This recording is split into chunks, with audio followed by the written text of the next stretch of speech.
professor and former head of Department of Political Science at the University of Birmingham in the UK. David, thanks so much indeed for joining us. Could you just do me a favour, first of all, and just succinctly, if you can, just explain to our viewers the relationship between the British monarch and the parliamentary system that governs the country? Yes, for 100 years or so, the UK has had a constitutional monarch.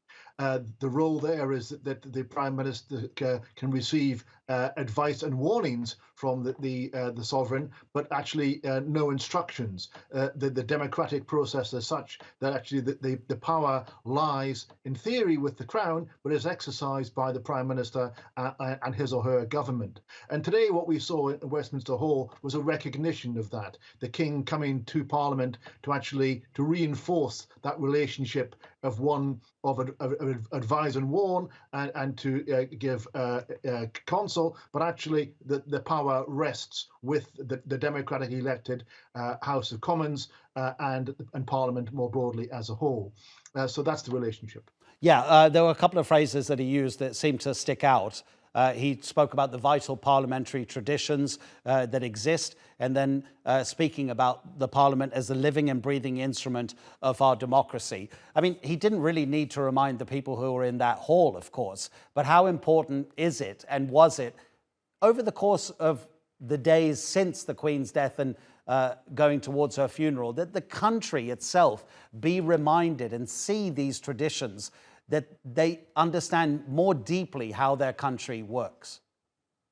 It's absolutely important, and what we're seeing of this 10 days of mourning following, leading up to the Queen's burial next Monday, is the playing out of those roles and the reminding of people of all the different parts of the Constitution.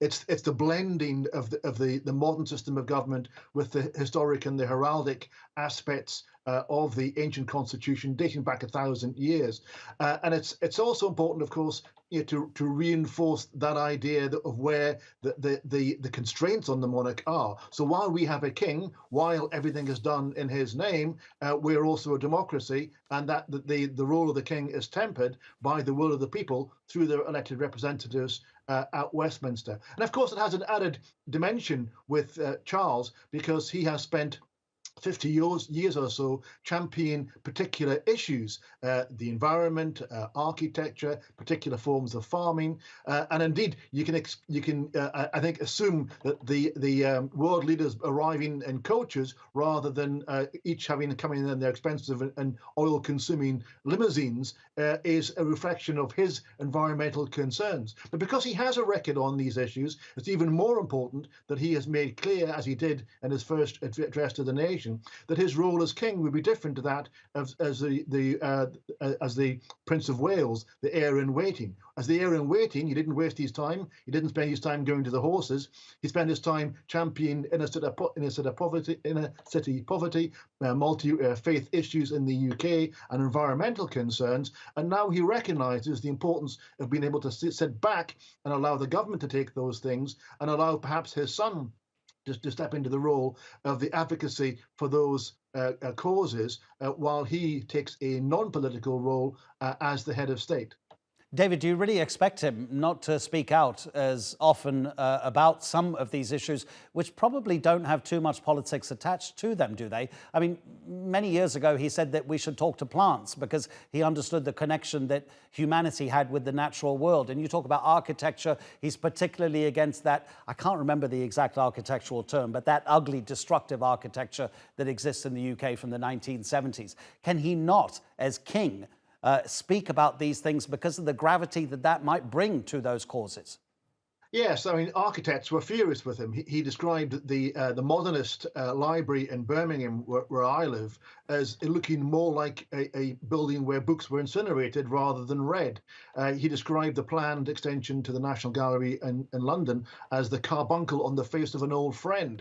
So he was very much a traditionalist in the way he thought about architecture, and as a consequence of that, he was critical of planned new modern buildings. And of course, architects as a whole all who were trying to actually move beyond traditional forms of architecture were infuriated by that. And that just demonstrates that on every issue, even though they're small p politics issues, they actually have a consequence, and people regard his voicing issues on these things as an inappropriate use of his stature to actually criticize things that they argue perhaps he doesn't know that much about.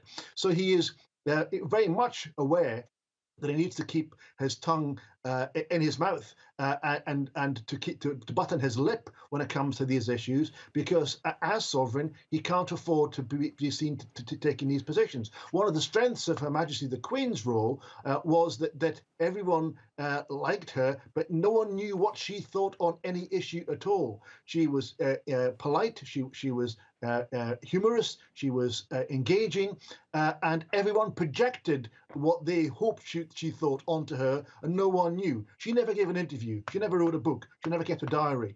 And Charles, in a sense, has the more difficult task of overcoming his past and actually trying to now step into that new role where his views are not expressed and not guessed by the population, because the role of the monarch is an apolitical one and not a political one. Yeah, really interesting. It'll be possibly a challenge for the new king.